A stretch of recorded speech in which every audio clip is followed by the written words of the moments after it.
대방열림과 함께하는 가장 확실한 영양사 합격의 길. 영양사 강의 진행 20여 년 이상, 수많은 합격생들이 추천하는 영양사 특강, 5인의 영양사 합격 전문 교수팀, 20여 년 이상 꾸준히 보완되어 온 강의용 교재. 유사상호를 주의하세요. 대방열림. 안녕하세요. 안녕하세요. 네, 영양학 수업 들어가도록 하겠습니다. 자, 지난번에 이제 식사요법에서도 뵀었고 조리원리에서도 뵀었죠. 제 얼굴을 제일 많이 뵙는 것 같아요. 뭐 거의 담임 선생님 같은 느낌? 자, 영양학 수업인데요. 영양학 같은 경우에는 1교시 문제로 들어가게 되고, 첫 번째 이제 영양학하고 해서 여기에 이제 생화학하고 같이 들어가게 돼요. 그래서 중간중간에 영양학에 생화학이 들어가게 되는데 45문항, 15문항 이렇게 해서 60번까지로 해서 끝나게 돼요. 그래서 전체 과목으로 따졌을 때 아마 개별 과목으로 따지면은 문항수가 제일 많은 것 중에 하나가 이제 영양학이 아닐까. 그래서 비중이 굉장히 큰 과목에 해당이 되고요. 역시 이제 생화학 선생님께서 워낙 잘 가르쳐 주시다 보니까 잘 어려운 과목이지만 잘 따라오세요. 그리고 영양학하고 또 마찬가지로 생화학 같은 경우에도 겹쳐지는 부분들이 있어요. 그래서 생화학 수업에서 잘 들어놓으시게 되면은 굉장히 쉽다, 이렇게 또 쉽게 찾을 수 있는 건데, 최근에 문제의 경향 같은 경우에가 굉장히 복잡하진 않게 나와요. 그러니까 조금 기본에 충실하게 해놓으시게 되면은 충분히 풀 수 있는 문제들로 해서 나올 수 있거든요. 그래서 영양학, 생화학 이렇게 구성이 된다라고 보시면 되는 거고요. 자, 먼저 여기에서도 차례를 한번 보도록 할게요. 그래서 여기 영양학 같은 경우에는 이제 식품, 영양학 이렇게 했었을 때 식품에서 식품화학이 있었잖아요. 그런 것처럼 영양학 같은 경우에는 제일 중요한 것 중에 하나가 기초 영양학이 있고요. 또 여기에서 조금 더 대사적으로 어렵게 들어가는 부분이 고급 영양학이 있어요. 그래서 그러다 보니까 이 고급 영양학 부분에서 바로 이제 이 생화학하고 연결이 되는 거예요. 그래서 이 기초 영양학 부분에서는 또 여러 가지 영양학에 대한 기본적인 것을 얘기할 때 탄소가 이렇고 수소가 이렇고 구성은 어떻게 돼 있고 이러다 보니까 이 기초 부분을 얘기할 때 이거 화학 시간에도 들었던 얘기인데? 라고 하게 되면서 식품화학하고 또 겹쳐요.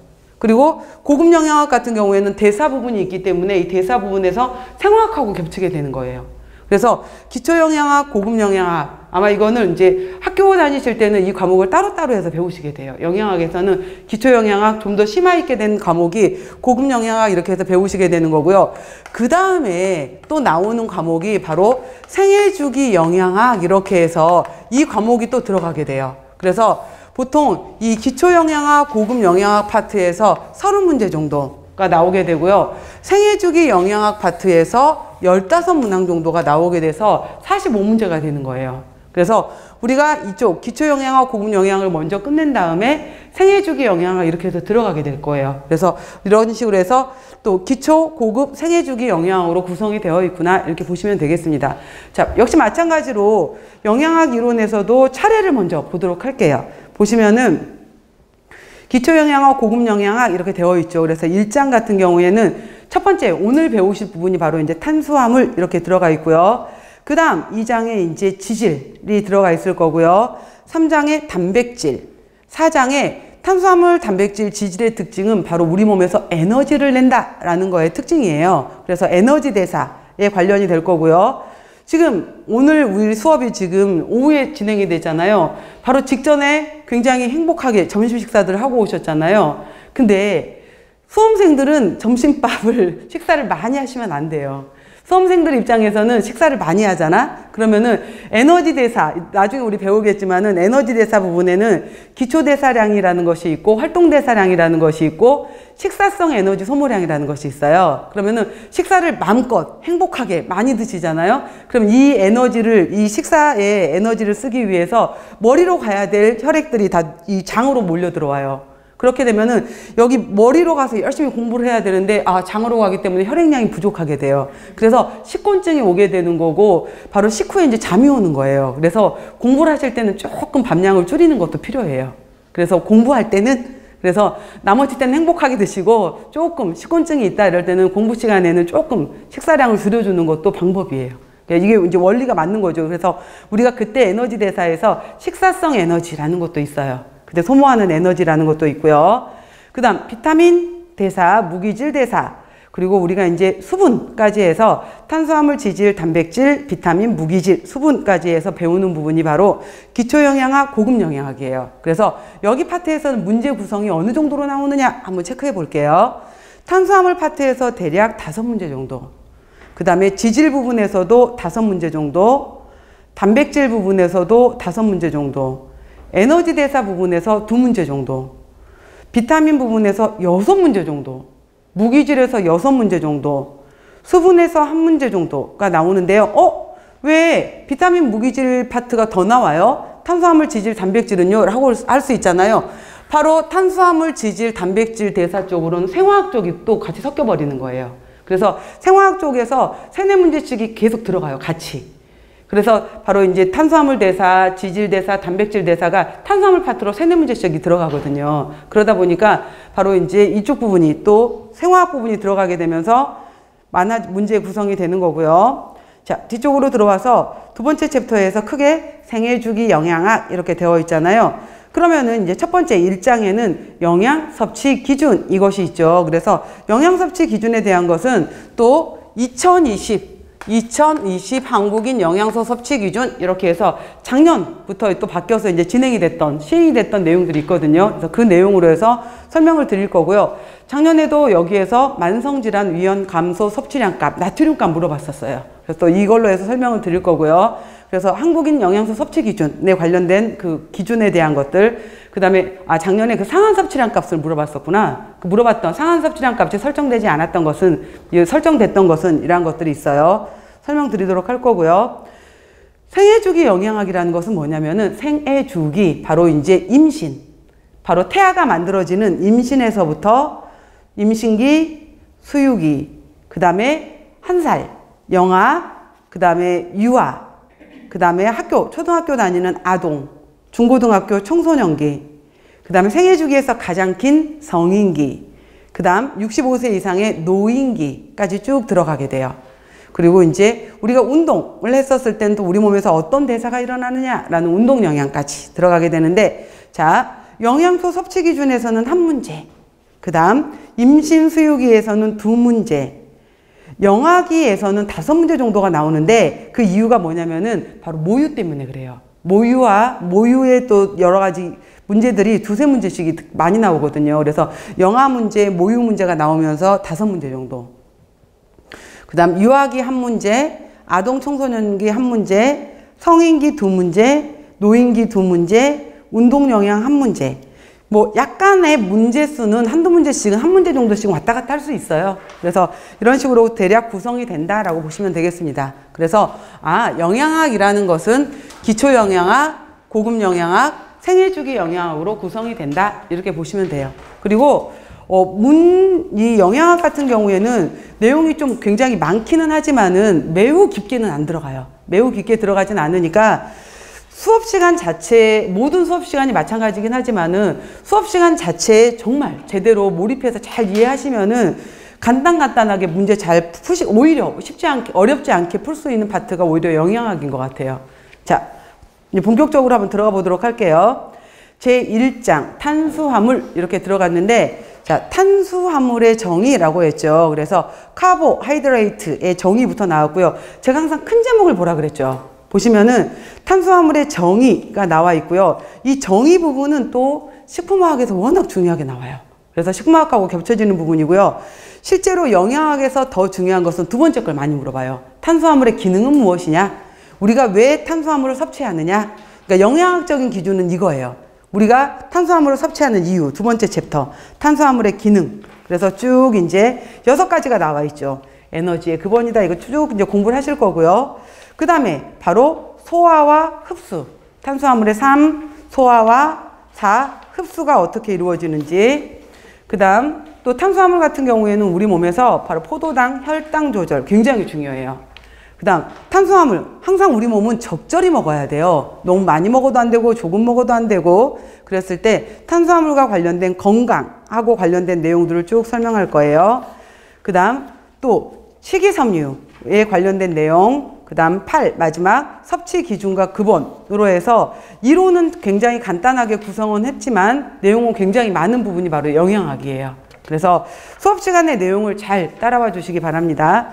자, 다시 이제 일로 와 볼게요. 탄수화물의 정의가 뭐냐라고 보게 되면은 탄수화물은 광합성에 의해서 식물, 우리는 밥, 떡, 빵, 과자 결국은 외부로부터 먹어야 되는 거잖아요. 외부로부터 섭취를 해야 되는 거. 식물들이 만들어 놓은 광합성을 해서 만들어 놓은 걸 먹는 거예요. 그래서 식물에서 만들어지고 자연계에 가장 많이 존재하는 유기 물질이다 라고 했잖아요. 지금 여기서 카보하이드레이트라고 했잖아요. 카보하이드레이트라고 했는데 바로 탄소와 수소가 연결되어 있는 것들, 탄소를 갖고 있는 물질들을 유기물질이라고 하는 거예요. 유기화합물이다 라고 하는 거고요. 바로 식물체 같은 경우에가 뿌리, 줄기, 열매, 잎 등에 주로 전분하고 섬유소의 형태로 존재한다라고 해서 우리가 쌀, 여러 가지 감자, 고구마 다 전분의 형태로 먹는 거잖아요. 전분. 그 다음 동물체 같은 경우에는 이거를 섭취를 해요. 우리가 섭취를 했었을 때 바로 혈액 속에서는 혈당으로 존재를 할 거고요. 간이나 근육에는 글리코겐으로 저장을 할 거예요. 간이나 근육에는 글리코겐으로 저장을 해요. 그리고 이게 중요한 이유는 뭐냐? 바로 힘, 밥심이다 라고 표현을 하잖아요. 에너지 공급원으로 굉장히 중요하다라는 거죠. 그리고 소화가 쉬워요. 그리고 체내에서 독성을 만드는 일이 굉장히 적어요. 그 다음 바로 CH2ON의 구조다라고 했는데 우리가 포도당을 봅시다. 포도당이라고 얘기를 하게 되면은 얘가 탄소 6개, 수소 12개, 산소 6개 이 구조를 갖고 있거든요. 그래서 6개, 12개, 6개. 그래서 보통 이 비율을 가끔 물어보는 경우도 있어요. 그러면은 탄소, 수소, 산소의 비율이 어떻게 되냐라고 물어보게 되면은 1대 2대 1의 비율이다. 이렇게 보시면 돼요. 그래서 6개, 12개, 6개 이러한 비율로 가지고 있다라고 보는 거예요. 그 다음에 얘를 한번 그냥 그리시진 않으셔도 돼요. 그래서 이걸 보시게 되면은 이렇게 알데하이드 구조를 갖고 있게 되는 거고요. 하나, 둘, 셋, 넷, 다섯, 여섯 이렇게 구조가 되게 되는 건데 탄소가 6개잖아요. 하나, 둘, 셋, 넷, 다섯, 6개 탄소를 갖고 있게 되는 거고 각각 이제 탄소는 한 손에 양쪽 얘를 기준으로 봐보세요. 얘를 기준으로 보게 되면 하나, 둘, 셋, 넷 4개의 손을 뻗칠 수가 있어요. 그랬을 때 OH, 이 OH끼를 바로 우리가 하이드록실기다 라고 말하는 거예요. 그래서 나머지 구조 자리에 해당이 되는 데는 바로 이런 식으로 이제 이렇게 구조를 나타낼 수 있는 거고 보통 이렇게 나타낼 때는 우리가 사슬구조, 길다랗게 펼쳐져 있는 것을 사슬구조라고 하게 돼요. 사슬구조를 이렇게 갖고 있다라고 말하게 되는데 실제로 얘네들은 길게 사슬로 있고 싶지 않아요. 그래서 보통은 이렇게 있는 것들이 1번하고 1번, 여기서부터 1번, 2번, 3번, 4번, 5번, 6번 이렇게 말하거든요. 이렇게 있던 것들에서 이 1번하고 이렇게 해서 이것들이 고리를 만들어요. 그래서 포도당 구조를 만들 때 우리가 보통 이런 식으로 고리 구조 형태로 많이 만들어 주거든요. 그래서 이런 형태를 그려주는 거. 그래서 이건 고리 구조다. 이거는 길다랗게 있는 것은 사슬 구조. 이건 고리 구조를 가지고 있다. 이렇게 표현을 하게 돼요. 그래서 바로 6개, 12개, 6개, 1대 2대 1의 비율을 갖는다. 이렇게도 표현을 하는 것이 바로 이거고요. 이런 식으로 이 CHO 구조를 갖는 것을 우리가 알데하이드기를 갖는다라고 하는 거예요. 알데하이드기. 그 다음에 포도당 같은 여기는 포도당에 해당이 되는 거고 과일 속에 많이 들어있다라고 말하는 프락토즈, 과당에 해당이 되는 포도 속에 많이 들어있다라고 해서 포도당이에요. 과일 속에 많이 들어있다라고 해서 과당인데 과당 같은 프락토즈라고 말하는 거는 프락토즈도 똑같아요.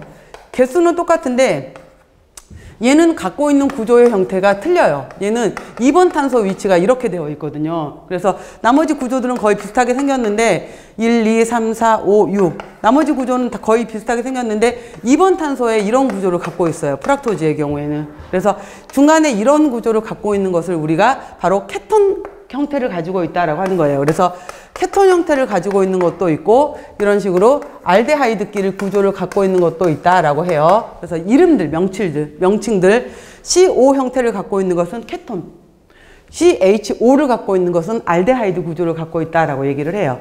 그 다음에 이 OH 이거를 알코올기라고 표현하는 책도 있고요. 보통은 그냥 하이드록시기다 라고도 표현을 해요.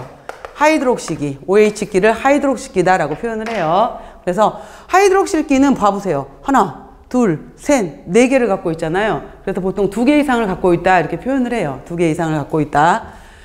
그래서 알데하이드기와 케톤기와 같은 바로 이러한 물질들의 하이드록시기를 2개 이상 갖고 있는 구조를 우리가 탄수화물이라고 한다라고 하는 거예요. 그래서 아마 이 부분은 다시 또 식품화학에서 중요하게 언급이 될 거예요. 그러니까 CHO를 알데하이드라고 하는구나, CO를 케톤이라고 하는구나, OH기 구조를 하이드록시 구조라고 하는구나 라는 일단 구조적인 이름들만 좀 계속해서 익숙해지게 하시는 게 좋을 것 같습니다. 그래서 바로 탄소, 수소, 산소의 비율이 1대 2대 1로 이루어져 있다라고 했고요. 알코올기라고도 하고 하이드록실기라고도 해요. 그 다음에 한 개의 알데하이드기, 또 케톤기를 가지고 있는 화합물 또는 축합물이다 라고 얘기를 합니다. 다음, 탄소의 원자수와 결합 상태에 따른 분류라고 했는데, 탄수화물의 경우에는 이거예요. 자, 탄수화물에서 아마 여러분들이 많이 들어보셨던 것이 뭐였냐면은, 밥 같은 경우에 쌀 같은 경우에는 우리가 전분으로 이루어져 있어 라고 하게 되면은 전분의 구조를 우리가 아밀로즈로도 이루어져 있고 아밀로 펙틴으로도 이루어져 있어 라고 들어보셨죠. 아밀로즈, 아밀로펙틴이라고 하게 되면은 이거는 포도당에 지금 이 동그라미, 제가 이렇게 동글동글 그리는 것들이 이거 하나하나가 포도당인 거예요. 이거예요, 이거. 이거를 제가 지금 동그랗게 그린 거예요. 이 고리형에 해당이 되는 바로 이렇게 이 구조에 해당이 되는 것을 이렇게 동그라미로 표현을 한 거였었거든요. 이러한 것들에 해당이 되는 것이 수백 개, 수천 개 모여 있는 것이 바로 전분인 거예요. 그래서 이것들이 수백 개, 수천 개 모여 있는 것을 다당류라고 하는 거고요. 이거 하나짜리를 우리가 단당류라고 하는 거고요. 이거 2개짜리를 이당류라고 하는 거고요. 이거 3개에서 10개짜리까지를 우리가 소당류라고 하는 거예요. 그래서 바로 더 이상 쪼개질 수 없는 하나짜리를 단당 2개가 모여있는 것을 이당, 3개에서 10개가 모여있는 것을 소당이라고 하는 거예요. 그래서 그리고 소당에 해당이 되는 같은 이름을 우리가 올리고당이라고 얘기하는 거예요. 그래서 소당류를 우리가 3개에서 10개짜리를 올리고당이라고 하는데 우리 몸에는 이 올리고당을 분해하는 효소가 없어요. 그래서 올리고당이 바로 기능성 당으로 쓰이는 이유가 뭐냐면은 입에서는 단맛은 주지만은 우리 몸에서 분해 효소가 없기 때문에 혈당을 올리질 않아요. 그래서 에너지로 쓰이지도 않아요. 변을 통해서 빠져나와요. 대장 내의 미생물들한테 이용이 돼요. 그래서 바로 기능성 당이다라고 하는 거거든요. 그래서 쪼개질 수 없는 당 하나짜리를 단당 2개가 모여있는 것을 이당, 이러한 단당짜리가 3개에서 10개가 모여있는 것을 소당 이퀄 올리고당이에요. 그 다음에 그 이상으로 수십 개, 수백 개, 수천 개가 모여있는 것을 다당이라고 한다라는 거예요. 이것들 전체를 다 묶어서 우리가 탄수화물 이렇게 얘기를 하는 거예요. 자, 그 다음 봐보세요. 그리고 이거를 헷갈려 해요. 이걸 헷갈리시는데, 자, 여기에서 포도당 같은 경우에는 포도당, 얘는 더 이상 쪼개줄 수 없는 단당이야. 근데 이 포도당 같은 경우에는 탄소수가 하나, 둘, 셋, 넷, 다섯, 6개짜리다 이 말이에요. 그래서 얘를 육탄당이라고 하는 거예요. 하나짜리 단일인데 얘는 탄소 개수가 6개짜리인 육탄당인 거예요. 그리고 우리가 나무 잎이라든지 풀 같은 경우에는 자이로즈, 그 다음에 RNA, DNA를 구성하는 리보즈 같은 경우에는 5탄당이에요. 얘네들은 오각형 형태를 가지고 있는 5탄당에 해당이 되는 건데 이것들도 하나짜리 단당이거든요. 근데 얘네들 왜 5탄당이야? 탄소가 5개라서. 그거야. 그래서 얘는 어차피 단당인데 탄소가 몇 개냐에 따라서 5탄당이야. 탄소가 몇 개야? 6개야? 6탄당이야? 이렇게 말하는 거예요. 그러니까 어차피 하나야. 하나인데 탄소가 몇 개야? 5탄당. 탄소가 6개야? 6탄당. 이거예요. 그러니까 하나짜리, 2개짜리. 이거 구조. 자, 볼게요. 단당류는 탄수화물의 성질을 지닌 가장 작은 단위, 더 이상 쪼개질 수가 없어요. 이 상태로 들어와야 되는 거예요. 이 상태로 우리가 소장해서 바로 흡수시키는 거예요. 단당류 상태로. 자, 그 중에서 이제 5탄당, 우리가 이렇게 얘기를 해. 이름만 봐도 우리가 알 수 있는데, 하나는 모노, 2개는 다이, 3개는 트라이, 그 다음에 4개는 테트라, 그 다음에 5개는 펜타, 6개는 헥사, 라고 이름을 해서 헥사라고 해서 이름만 들어봐도 그래서 다이라는 말이 들어가게 되면 그래서 이거 다이는 2개라는 뜻이고요. D2라는 말이 디하이드록실라제, 디카르복실라제, D2가 들어가면 이거는 떨어져 나간다라는 의미의 탈이란 뜻이에요. 그러니까 이 DI가 붙으면 얘는 두 개란 뜻. DI는 두 개란 뜻이고 D2가 붙어 있게 되면 얘는 떨어져 나간다는 뜻이에요. 접두어에서. 그래서 모노는 하나, 다이는 두 개, 트라이는 세 개, 테트라는 네 개, 펜타는 다섯 개, 헥사가 들어가면 여섯 개란 뜻이에요. 그래서 이름들을 보고 나서 앞에. 그래서 바로 이제 5탄당 같은 경우에가 펜토즈라고 되어 있잖아요. 다섯 개짜리다 이 말이야. 탄소가 다섯 개짜리다 라고 해서 펜토즈. 여기에 리보즈, 바로 RNA. 우리 몸에 있어서 유전정보, RNA, DNA 말할 때 그 RNA를 구성하는 리보즈를 구성하는 물질이고요. 데옥시리보즈는 여기에서 봐봐. 여기 데옥시리보즈라는 것은 뭐냐면은 데옥시리보즈라는 이름이거든요. 그래서 얘가 데옥시리보즈라는 이름인데 왜 데옥시리보즈야? 라고 하게 되면은 아까 5탄당에 해당이 되는 구조에서 여기 자리에 OH기가 이렇게 있는 것이 리보즈거든요. 여기에서 이 산소가 떨어져 나가 버린 거예요. 그래서 산소가 떨어져 나가 버렸다 라고 해서 데옥시리보즈라고 한 거예요. 데옥시, 떨어져 나갔다. 뭐가? 산소가. 그래서 데옥시리보즈야. 그래서 얘도 어떻든 5탄당이잖아. 그래서 얘는 DNA를 구성하는 5탄당이에요. 그래서 이런 식의 이름들을 보면 알 수가 있어요. 그냥 리보저는 RNA의 구성성분, 데옥시리보즈는 DNA의 구성성분의 당. 아시겠죠? 이름들. 그 다음에 보시면은 자이로즈, 아라비노즈 이러한 것들도 5탄당. 그래서 이 자이로즈로부터 자이리토를 만든 거예요. 그래서 자이리토는 우리 몸에서 분해되지 못하는 거죠. 잘 이용되지 않는 것들이고요. 그 다음에 6탄당 헥사. 아까 제가 헥사는 6개라 그랬잖아요. 그러니까 헥소즈라는 거 했으니까 6개짜리다 이 말이에요. 헥소즈.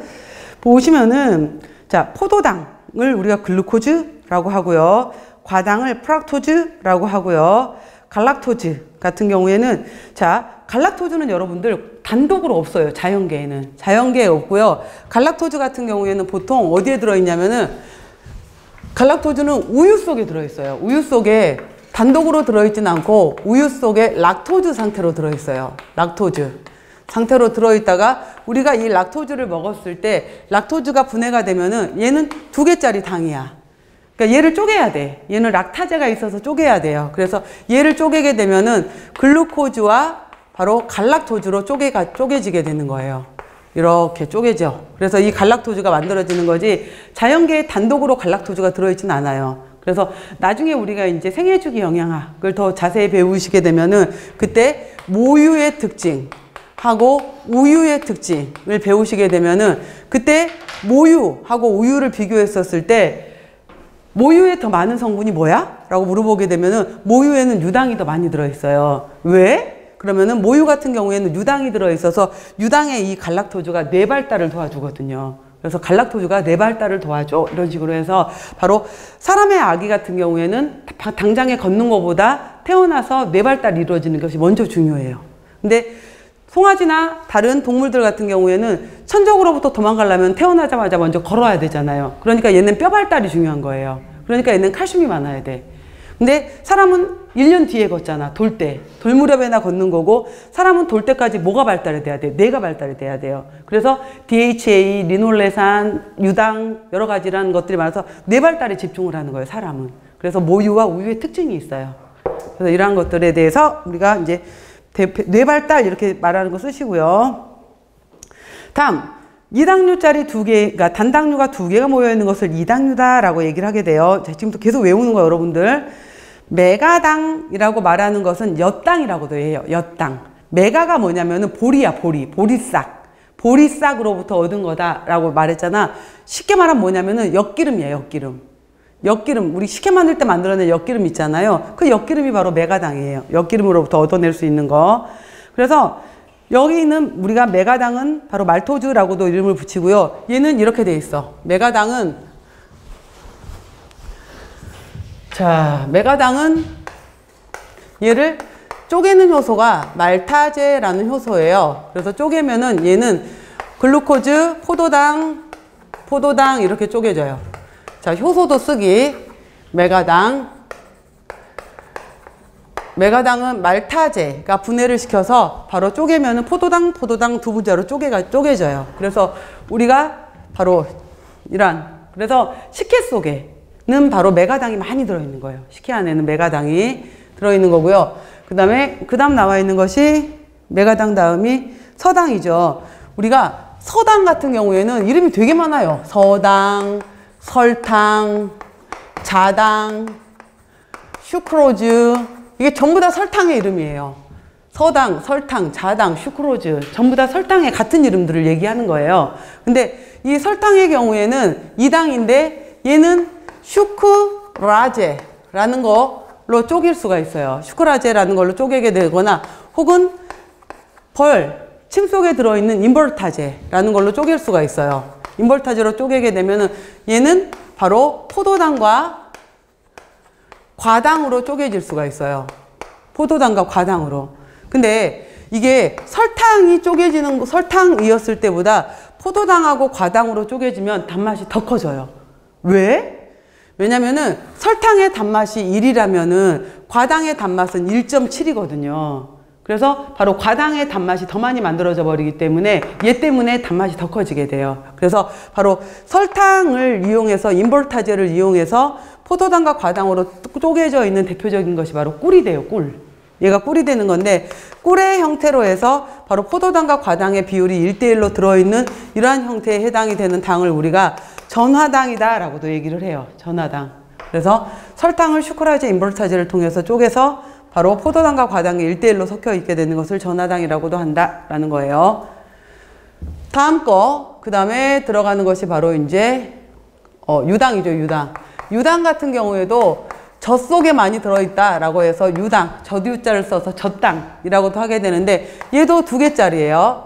얘도 2개짜리인데 얘는 쪼개는 효소가 락타제예요. 락타제. 그래서 락타제에 의해서 쪼개지게 되면은 얘도 포도당 하고 갈락토즈로 쪼개지게 돼요. 그래서 이런 경우가 있어요. 나중에 이제 20살 때까지는, 고등학교 때까지는 종종 학교에서 우유급식 신청해서 먹어서 괜찮았는데 20살 이후로 우유를 먹고 나면 배가 아프고 라떼 종류 먹고 나면은 그날 난리가 나 먹고는 싶은데 라고 하는 이유가 이런 3가지 말타제, 슈크라제, 락타제 같은 경우에가 전부 다 소장에서 분비가 되는 효소예요. 소장에서 분비가 되는 효소인데 우리 몸에서 이러한 것들이 많이 안 들어오잖아요. 그러면 나 필요 없나 봐 이러면서 몸속에서 이것들이 태화가 돼요. 태화가 돼버리는 그러니까 그 전까지는 20살 때까지는 종종 먹을 때가 있으니까 얘가 아직 없어지지 않고 버텼던 거예요. 근데 락타제 같은 경우에 우유를 별로 먹을 일이 없어서 내가 들어올 일이 없다 보니까 소장에서 얘가 사라져 버리는 거예요. 점점. 그러다가 갑자기 이제 장 속으로 우유가 들어왔어. 우유가 들어왔는데 우유 속에 유당이 들어있었어요. 얘를 분해할 수 있는 락타제가 없는 거예요. 그러니까 얘는 분해가 되질 못하네. 분해가 되지 못하는 것들이 소장에서 결국은 대장으로 내려가.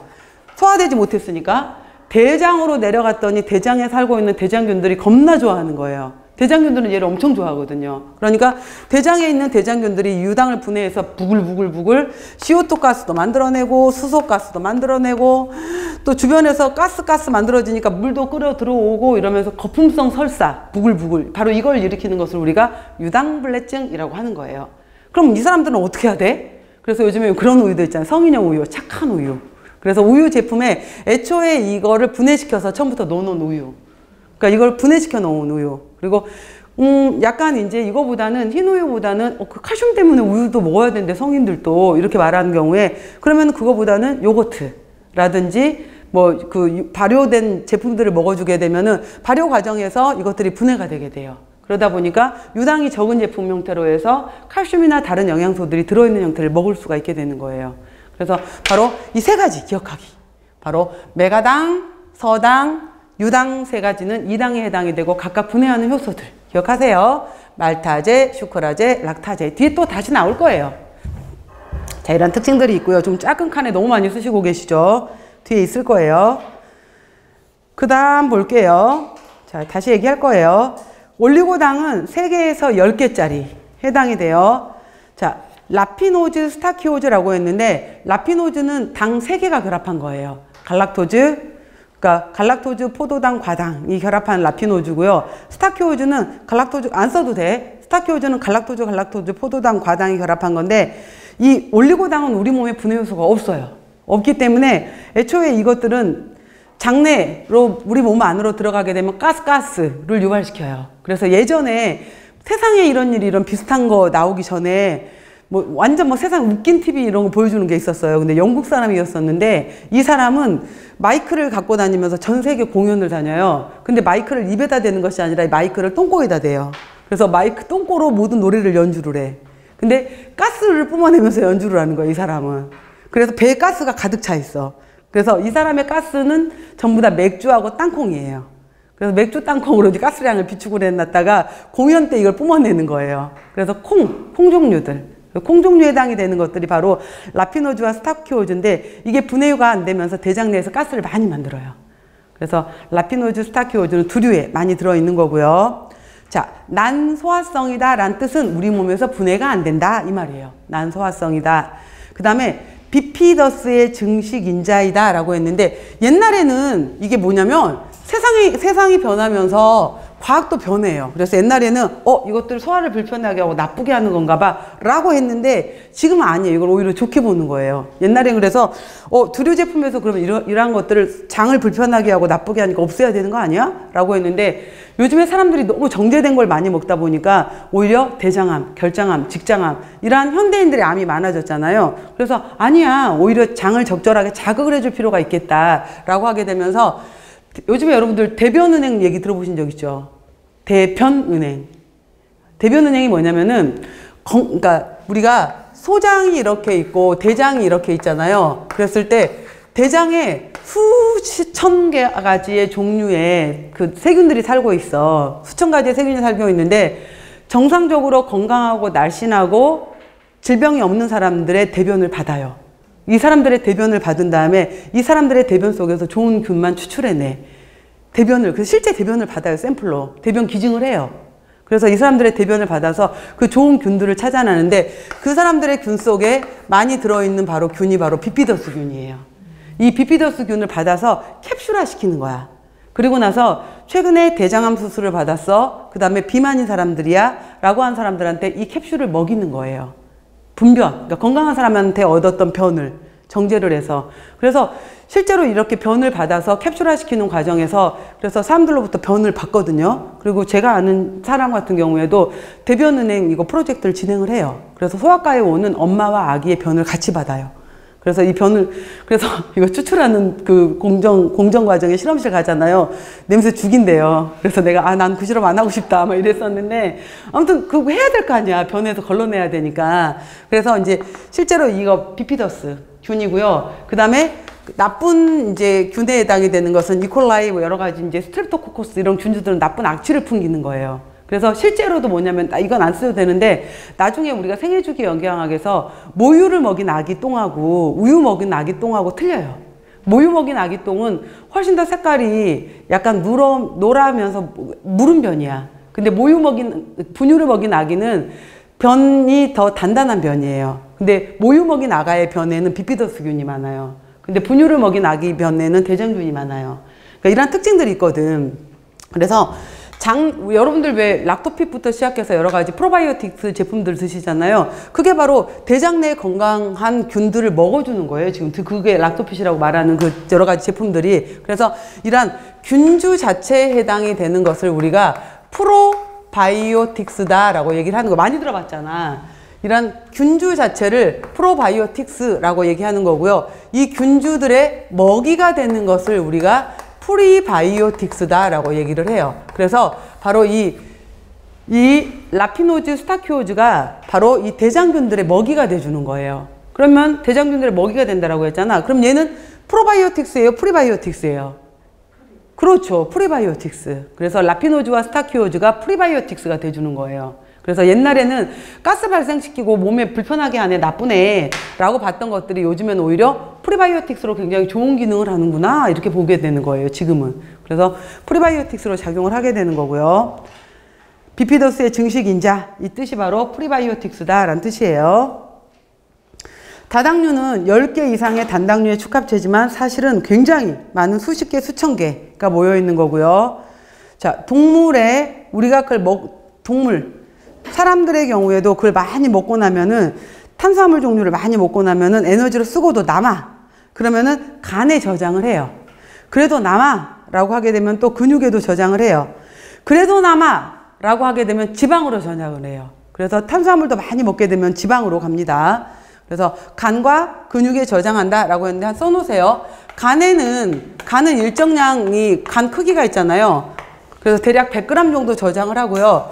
근육은 몸 전체적으로 퍼져 있죠. 그래서 근육은 대체적으로 250g 정도 저장을 해요. 그래서 그러니까 보통 이제 성인 남자를 보통 기준으로 잡기 때문에 사람은 350g 정도 글리코겐을 저장할 수 있다 이렇게 봐요. 그래서 간에 100g, 근육에 250g 정도 에너지 글리코겐을 저장할 수 있다로 보는 거고요. 그랬다가 내가 오늘 저녁을 굶었어 라고 하게 되면은 이걸 다시 분해해서 혈당으로 사용하는 거예요. 간에 있는 것들을 분해해서 에너지원으로 쓰고요. 그 다음 전분, 바로 식물에 저장되어 있는 거고 포도당 이거예요. 아밀로즈, 아밀로펙틴 이런 식으로 해서 이 가로축으로 쭉 연결되어 있는 것은 이거예요. 자, 이거는 식품화학에서 어차피 배울 거니까 저는 길게 설명 안 해요. 자, 이건 무슨 말이냐면은 봐. 포도당 구조에서 여기가 1번 탄소 자리야. 1번, 2번, 3번, 4번 탄소의 OH. 여기가 1번 자리 OH잖아요. 여기가 이렇게 결합을 했다. 또 그 다음 거랑 이렇게 결합을 했잖아요. 1번, 4번, 1번, 4번, 1번, 4번 이렇게 쭉 연결된 거야. 그러니까 가로축으로 이렇게 가로 형태로 이렇게 쭉 연결된 것은 여기 전부 다가 이게 알파 1번하고 4번이 결합했다 이 뜻이에요.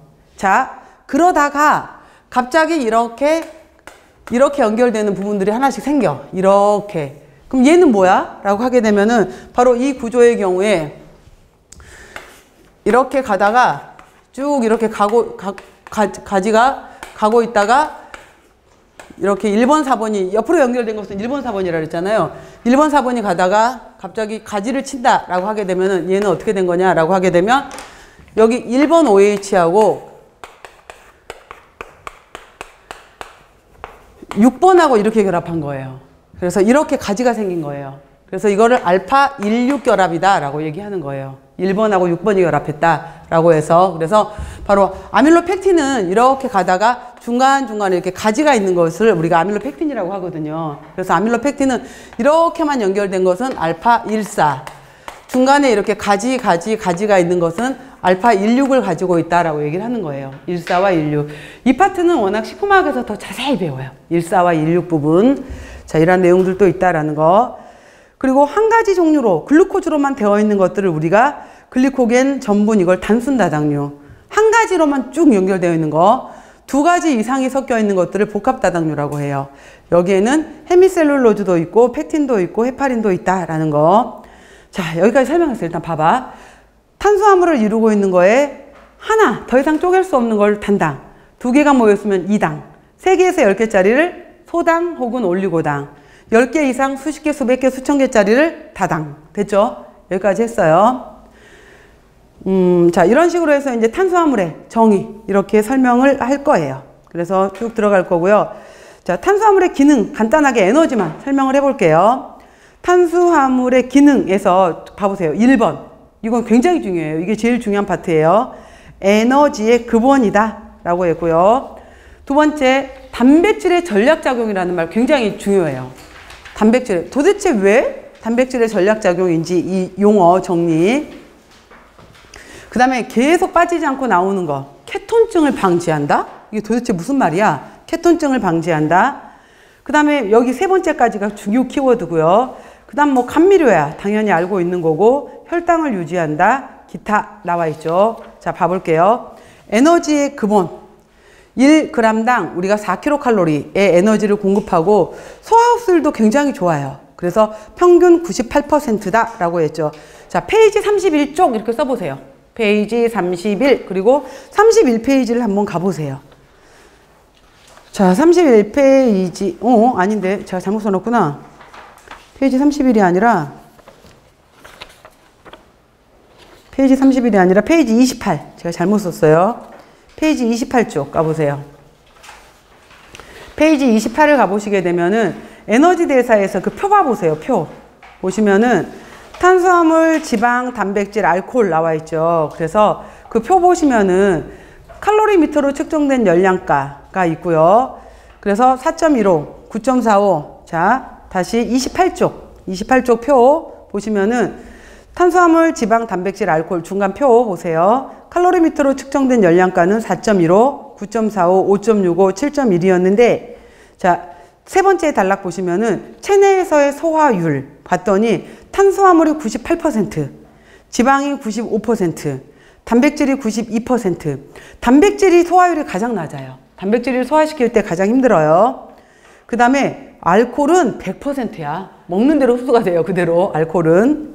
그래서 최종적으로 우리 몸에 들어오는 생리적 열량가는 탄수화물은 4칼로리, 지방은 9칼로리, 단백질은 5.65 열량가가 나왔지만은 실제로 또 요소로 배설할 때 1.25를 써요. 그리고 소화 흡수율이 92%이기 때문에 단백질은 실제로는 4칼로리, 알코올은 7칼로리 이렇게 들어와요. 이렇게 들어온다라는 기준이 있어서 일단 이걸 먼저 보여드린 이유는 뭐냐면 탄수화물은 굉장히 소화율이 98%로 높구나 라는 것을 한번 먼저 보시라고 설명을 드렸어요. 보셨죠? 98% 소화율이 높다라는 거. 다시 앞으로 가겠습니다. 98%예요. 자, 두 번째 뇌세포. 그래서 우리가 공부할 때는 반드시 아침 식사, 학생들 꼭 아침 식사를 해라 라고 하는 이유가 그거죠. 그리고 시험 보기 2시간 전에 깨어나서 반드시 식사를 해야 돼요. 시험 시간 맞추셔갖고 2시간은 지나야지 머리가 깨어나요. 그리고 포도당이 공급이 되어 있어야지 뇌세포의 에너지원이 될 수가 있어요. 그래서 특히 뇌하고 신경세포 같은 경우에는 다른 것보다 포도당을 먼저 에너지로 받아들여요. 그러니까 그리고 밤에 잠자는 동안에는 간에서 최소한의 포도당밖에 안 만들어요. 그리고 특히 전날 내가 술을 마셨어 라고 하게 되면은 밤새 이 간이 알코올을 해독하느라고 포도당을 못 만들었어요. 그래서 술을 마셨던 날은 다음날 아침에 반드시 알코올로 해독을 하면 안 되겠죠. 그죠? 그리고 그날은 아침은 반드시 식사를 해서 간을 빨리 해독시켜주고 포도당을 빨리 다시 공급을 해줘야 돼요. 그래서 왜 술 마시고 나면 다음날 이상하게 더 먹고 싶어 이런 경우 있잖아요. 몸이 그걸 원하는 거예요. 빨리빨리 해독시키고 빨리 내 몸에 에너지를 충족시켜라 라는 거예요. 몸 자체에서. 그래서 이런 뇌세포, 신경세포의 주 에너지원이고요. 자, 중요한 말 나왔어요. 세 번째 보시면은 하루 섭취 에너지의 55에서 65%를 권장한다. 이거 계산하실 줄 알아야 돼. 하루 섭취 에너지의 55에서 65%. 자, 어차피 이거 할 거예요, 여러분들. 55에서 65%를 할 거예요, 이것도. 그래서 여기도 여러분들 페이지 8페이지 봐보세요. 오늘 할 거니까. 페이지 8쪽 보시면은 2020 한국인 영양소 섭취 기준 요약표라고 제가 넣어놨잖아요. 그래서 에너지 같은 경우에는 적정 비율, 사람마다 활동량이 다 다르기 때문에 다른데 이 정도면 평균 정도의 활동을 할 때 적정하다고 본다라는 비율이에요. 그랬을 때, 자, 탄수화물은 55에서 1세 이상부터, 탄수화물은 55에서 65%, 단백질은 7에서 20%, 그 다음에 아가들, 1세에서 2세 아이들의 경우에는 20에서 35%예요. 이때는 이제 체조직을 많이 만들어야 되고 이러기 때문에 20에서 35%고 3세 이상에서는 15에서 30%. 그 다음에 포화지방 18세 이전에는 8% 미만, 그 다음에 19세 이상에서는 7% 미만, 트랜스 지방산은 전부 다 1% 미만. 그 다음 맨 아래 표 보시면은 콜레스테롤은 19세 이상에서 하루 300mg 미만을 권고한다 라는 내용. 그리고 미리 말합니다. 그 아래 표까지. 자, 총 당류 섭취량. 여기서 당류라는 것은 뭐냐면은 지금 아무도 없네. 혹시 저 음료수 갖고 계신 분, 저기 혹시 열량 표시 있어요? 그 음료 표시에? 그건 물이라서 없을 것 같아. 열량 표시가 없죠. 그러니까 물 아닌 일반 만약에 음료수였다든지 과자였으면은 우리가 식품 표시 성분 하게 돼 있잖아요. 그러면 식품 표시 성분 하게 되어 있으면 뭐가 들어가 있어야 되냐면은 열량 들어가 있어야 되고요. 탄수화물 들어가 있어야 되고, 초콜릿 바 보세요. 자, 뭐 들어가 있어요? 열량 들어있죠. 열량 들어가 있고, 탄수화물 들어가 있고, 당질 들어가 있고, 단백질 들어가 있고, 그 다음에 지방, 그 다음에 콜레스테롤, 또 뭐 들어가 있어요? 포화지방, 나트륨 들어가 있고, 해서 총 9가지가 들어가 있거든요. 거기에 탄수화물이 있고 당질이 있어요. 탄수화물 따로 당질 따로가 있거든요. 그죠? 당질이에요, 당류예요? 당류라고 되어 있죠. 탄수화물이 들어가 있고 당류가 되어 있는데 그 당류가 뭐냐면은 입에 여러분들이 왜 우리가 전분 먹었을 때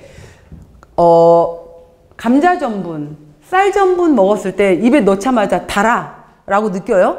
안 느껴지잖아. 근데 식혜, 설탕 입에 넣었을 때 달아 라고 느끼잖아요. 여기서 말한 당류라고 말하는 것은 입에 넣자마자 달아 라고 느껴지는 거예요. 그럼 그게 뭐냐? 단당 2당까지 말하는 거예요. 단당 2당.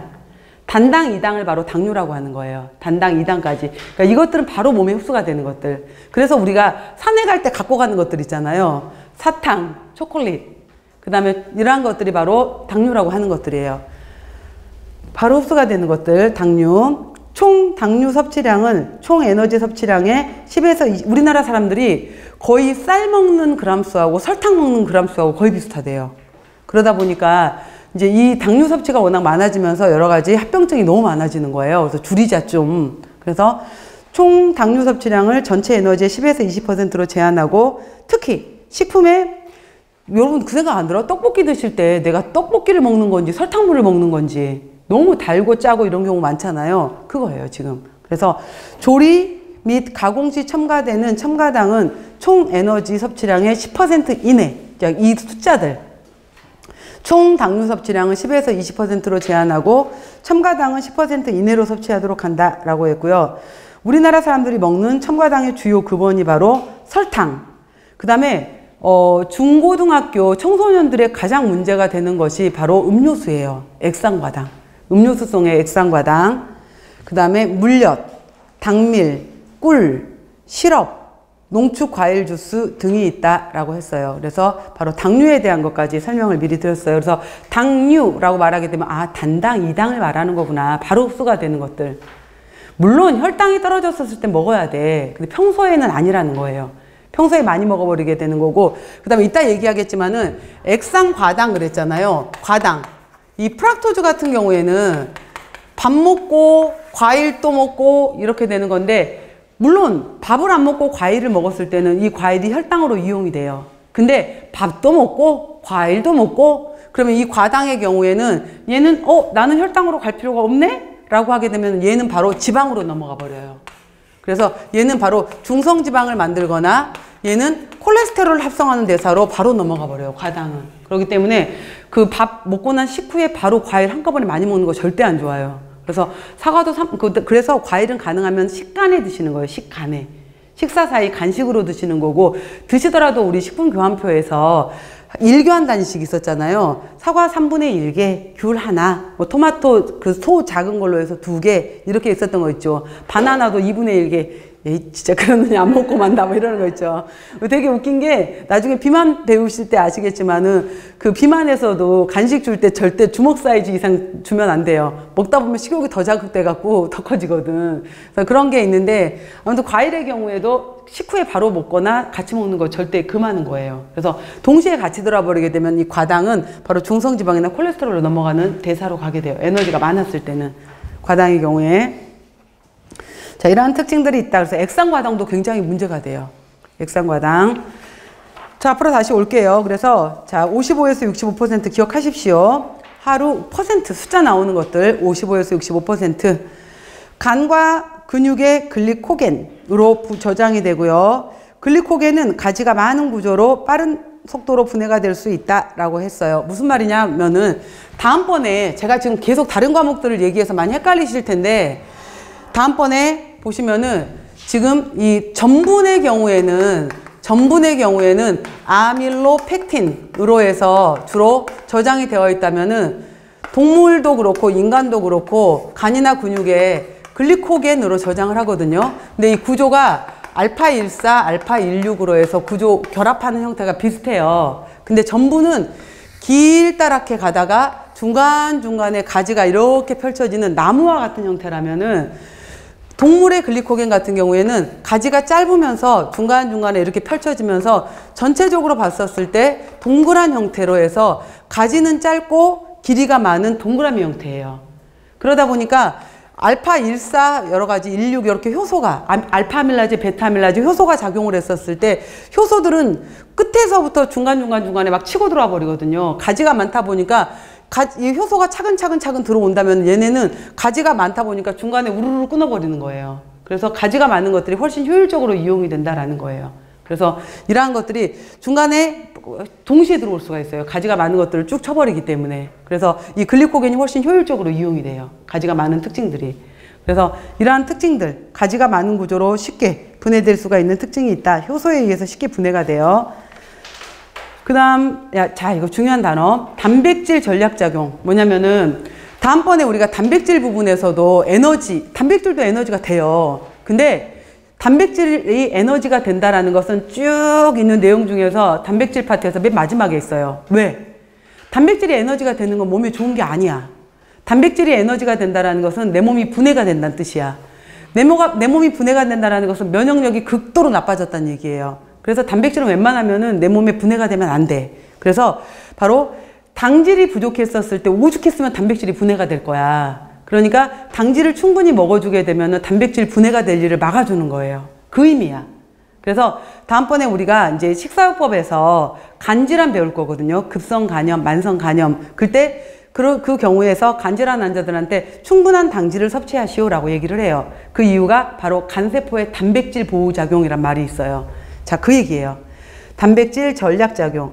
식사에서 적절한 열량 공급을 받지 못하면 체조직의 구성, 보수에 사용돼야 될 단백질이 열량원으로 사용된다. 이건 극도로 나쁜 거야. 이렇게 되면 안 돼요, 몸이. 이렇게 이용돼 버리면. 따라서 열량원으로 당질을 충분히 섭취하게 되면은 에너지로 사용돼야 될 단백질을 줄여줄 수가 있어요. 전략할 수가 있다. 그래서 여러분들 왜 우리 운동하거나 다이어트 할 때도 최소한 기초대사량 이상은 먹어라 라고 하잖아요. 그 기초대사량을 이루는 대부분의 것이 바로 근육이거든요. 그래서 지방을 빼고 싶은 거지 근육을 빼고 싶은 건 아니잖아. 지방을 빼야지. 체지방을 빼고 싶은 거지 근육을 빼면 안 돼요. 그때도 그거예요. 그래서 기초대사량 이상 먹어라라는 거, 단백질을 빼면 안 되는 거, 저열량식이나 기아 상태일 때 바로 체내 단백질은 급속히 손실된다라는 거. 그래서 당질을 충분히 먹어주면 단백질이 분해가 되는 걸 막는다라는 의미가 바로 단백질 전략작용이에요. 그 다음에 계속 시험에 잘 나오는 게 바로 케톤증 방지예요. 자, 이게 뭐냐면 우리 몸이 분해가 이제 당질이 부족하게 되면은 그래? 그럼 나 그 다음에 이제 지방을 분해를 하게 돼요. 원하는 바예요, 이거는. 지방을 분해를 하게 되는데 지방을 분해를 하는 과정에서 지방산이 쭉 있었을 거 아니야. 우리가 지방산이 있었을 때 탄소 카르복실기 쭉 이렇게 있었어요. 거기에서 탄소 알파 베타 2개짜리씩 이렇게 끊어요. 그래서 바로 2개씩 끊는다라고 해서 베타 옥시데이션이라고 하게 되는데 이 과정을 통해서 바로 이제 아세틸 코에이를 끊어내. 그러면은 이 아세틸 코에이가 TCA 사이클로 들어가서 에너지를 내면 되는 거거든요. 근데 내가 만들어낼 수 있는 것보다 아세틸 코에이를 더 많이 만들어냈어. 그럼 얘네들끼리 뭐 할 거야? 야, 우리끼리 만날래? 이렇게 되면서 얘네들끼리 만나서 CO 형태의 케톤 물질들을 만들어요. 근데 이 케톤 물질이 나중에 할 거야. 아세톤, 아세토아세테이트, 베타 하이드록시 뷰티릭 액시드라는 케톤 물질을 만들게 되는데 이 물질들이 강산성의 물질들이에요. 나 산성이야. 그러니까 몸에 있는 알칼리 성분들을 꺼내와요. 꺼내오다 보니까 몸의 pH가 점점 산성화돼. 몸의 pH가 낮아지게 되면서 몸의 면역력이 막 떨어져. 몸의 면역력이 떨어지고 이 케톤체가 너무 많이 만들어지게 되면 토할 것 같아. 몸의 면역도 떨어지고 토할 것 같고 그 다음에 결국은 의식을 잃을 수도 있어요. 이거를 케토시스에 따른 혼수가 유발이 되었다라고 하게 돼요. 그러니까 이런 증상까지 갈 수 있어. 이거는 당질이 너무 부족했었을 때 발생이 되는 거거든요. 자, 이 상태가 될 지경까지가 되는 것을 막아야 돼. 누가? 당질이 있으면은 당을 먹어주게 되면은 이걸 막아줄 수가 있어요. 그래서 특히 뇌세포는 우리 뇌는 아까 포도당을 에너지원으로 써야 되잖아요. 뇌랑 적혈구는 신경세포 이런 것들은 적혈구를 써야 되는 건데 포도당을 써야 되는 건데 오죽했으면 얘를 케톤체를 만들어서 에너지로 쓰겠어요. 그래서 이거를 막아주려면 어느 정도는 먹어야 되느냐? 최소 하루에 100g 이상은 먹어주자 라고 이제 얘기를 하게 된 거예요. 그래서 당질을 먹어주게 되면은 최소 100g은 먹어주자. 그래서 나중에 우리 비만에서도 다이어트 할 때 당질도 물론 줄여야 돼요. 탄수화물도 줄여야 되는데 탄수화물을 줄일 때도 최소한 100g 이상은 주자라는 거예요. 그래서 그게 케톤증 방지야. 자, 볼게요. 케톤증. 지방 분해 과정에서 생성된 아세틸코에이가 완전 연소되기 위해서는 이 말이야. 이제 이게 이래서 어려운 이유가 뭐냐면은 이게 보세요. 우리가 EMP 경로 이제 여러분들 아직 생화학 끝까지 지금 다 안 배우셨는데 우리가 포도당, 글루코즈가 들어오게 되면은 글루코즈 6포스페이트, 프락토즈 6포스페이트, 프락토즈 16 다이포스페이트가 되고요. 얘가 다이하이드록시 아세톤 포스페이트, 글리세롤 알데하이드 3포스페이트로 쪼개지게 되고 대사 과정을 거쳐서 피루베이트까지 쪼개져요. 그러면은 얘는 탄소 6개짜리고 얘는 탄소 3개짜리거든요. 피루베이트는. 그럼 탄소 2개짜리로 해서 피루베이트가 쪼개지면 되는 거잖아. 자, 여기까지는 그냥 일어나는 현기 과정이에요. EMP 경로라고 해요. 이거는 EMP 경로라고 하게 되는데 여기에서 더 이상 산소가 없어 라고 하게 되면 피루베이트에서 락틱 액시드 젖산을 만드는 과정으로 넘어가게 돼요. 근데 내가 충분히 에너지가 있어 라고 하게 되면은 피루베이트에서 그 다음 대사가 아세틸코에이로 넘어가게 돼요. 이 아세틸코에이가 에너지 대사를 내기 위해서 TCA 사이클로 그 다음 넘어가는 거거든요. 자, 여기에서 이 아세틸코에이가 TCA 사이클로 넘어가려면은 얘가 이 TCA 사이클 제일 끝에 있는 물질하고 결합을 해야 돼요. 그 물질이 무엇이냐라고 하게 되면은 그 물질이 바로 옥살로 아세테이트예요. 옥살로 아세테이트하고 아세틸코에이가 결합을 해서 시트레이트로부터 시작을 해요. 시트레이트, 이소시트레이트, 알파케토 글루타레이트, 석시레이트, 푸마레이트, 말레이트 쭉 돌아요. 지금 말한 것은 제가 잘난 척 하려고 빨리 말한 거예요. 그래서 이거는 어차피 여러분들이 이제 생화학 시간에 배울 거야. 그래서 제가 말하고 싶은 건 뭐냐면은 자, 이 아세틸코에이가 이 옥살로 아세테이트라는 물질이 있어서 시작이 돼야 되는데 제대로 당 섭취를 안 한 사람인데 이게 있을 리가 없겠지. 그러니까 여기로 들어가지를 못하는 거예요. 그러니까 여기로 들어가지를 못해서 에너지 대사를 제대로 내지를 못해요. 그 말이야. 그래서 예전에 기출문제로 해서 생화학 문제로 해서 케톤체가 많이 만들어지는 사람은 TCA 사이클에 있는 어떤 물질이 없기 때문인가. 옥살로 아세테이트 이런 것도 시험 문제로 나와요. 그래서 이건 어차피 여러분들 이제 생화학 시간에 계속 배우실 거예요. 근데 이걸 저도 설명하려면 지금 이 얘기를 해줄 수밖에 없는 거예요. 그러니까 저도 간단하게 이런 내용을 바로 우리가 EMP 경로라고 하고 이렇게 연결되는 대사 과정을 TCA 사이클이라고 한다 정도만 저는 얘기를 해드리는 거예요. TCA 사이클. 그래서 바로 이 과정에서 옥살로 아세테이트가 필요하다. 얘기했어요, 제가. TCA 사이클 제일 끝에 있는 물질을 옥살로 아세테이트라고. 자, 당질 섭취가 부족하게 되면 결국 지방의 연소로 케톤체가 만들어지게 되고 케토시스를 일으키게 된다. 케톤체 물질 3가지가 있어요. 아세토 아세테이트, 아세톤, 베타 하이드록시 뷰트레이트. 나중에, 오늘은 첫 시간이니까 도대체 뭐야? 이럴 수 있는데 나중에 여러분들이 계속 반복되면 너무 쉽게 이제 눈에 들어오실 거예요. 오늘은 그냥 쭉 읽으세요, 일단. 케톤증을 예방하기 위해서는 따라서 하루에, 자, 중요한 키워드는 이거야. 최소 몇 그램 이상의 탄수화물을 먹어라? 100g. 이게 키워드야. 그래서 장기간의 기아 상태일 때 바로 이제 너무 못 먹었었을 때는 지방을 분해를 해서라도 에너지원으로 사용하게 되는 거예요. 그래서 왜 여러분들 탄광이라든지 예전에 우리 삼풍백화점 있었을 때도 14일 만인가 구조된 사람이 있었고 탄광에서도 예전에 페루였었나? 거의 30일 만에 구조가 돼요. 사람들이. 물만 있으면 버틸 수 있어요. 30일까지. 지방을 에너지원으로 써서. 자, 그러한 경우에 케톤체가 에너지원이 되는 거예요. 그 다음 감미료. 단맛과 함께 식품에 대한 수용도를 상승시킨다. 자, 설탕이 기준이야. 설탕 100을 동그라미 쳐보세요. 설탕 100을 기준으로 해서 설탕보다 제일 감미료가 높은 것이 과당 170. 그 앞에 과당을 가지고 있는 전하당. 전하당이 아까 포도당하고 과당을 갖고 있는 거였죠. 그 뒤로 포도당, 메가당, 유당. 유당이 가장 감미도가 낮아요. 그리고 이거는 당의 용해도하고 순서가 같다. 무슨 말이냐? 용해도는 물에 녹는 걸 말하는 거잖아요. 앞쪽에 과당이 물에 제일 잘 녹고 뒤쪽에 유당이 물에 제일 잘 안 녹아요. 그래서 왜 아이들 분유 탈 때 따뜻한 물에 타야 되잖아요. 잘 안 녹아요. 유당 같은 경우에는. 그래서 감미도와 유당, 용해도는 비례한다 이 말이에요. 단맛이 센 것도 잘 녹고 단맛이 낮은 것이 물에도 잘 안 녹는다 이 말이라는 거. 그 다음 식사요법에 대체 감미료를 이용할 수 있다라는 말. 자, 일단은 여기까지 했고요. 마저 제가 설명할 게 있어서 일단 혈당 유지랑 이거는 잠깐 쉬고 다시 설명하도록 할게요.